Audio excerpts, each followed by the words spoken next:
Another solar product na naman mga ka-DIY. So ito ay nabili ko nga pala online. Nag-try ulit tayo kay Temu. So subukan natin ilaw galing kay Temu. So ito ay solar light. So ito yung nilalagay lang sa pader mga ka-DIY. Ididikit mo lang or ito tornilyo sa pader sa labas ng bahay. Outdoor light kasi siya.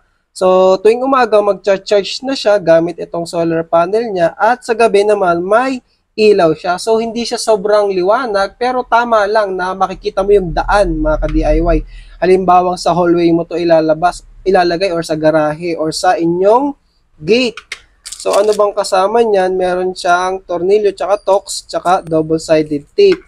Ngayon, ayun, meron siyang battery dito, nickel cadmium ata yan. So, nickel, hindi ko nakikita masyado. Basta nickel something na ano yan. 6,000 mAh battery. So, 1.2.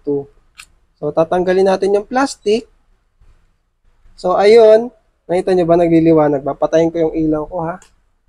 So, kapag wala ng araw, isi-simulate ko nun, tatakpan ko tong ating solar panel.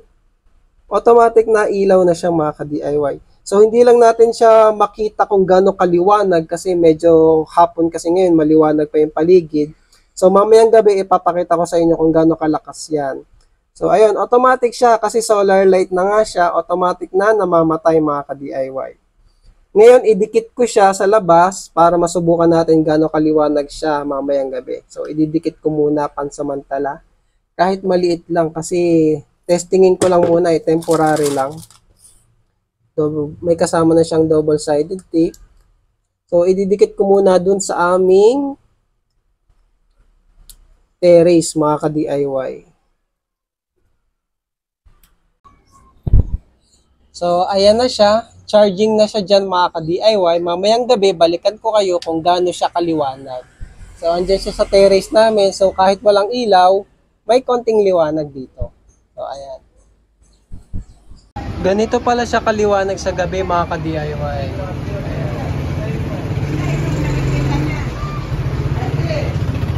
So, sakto na pang ilaw sa labas yan.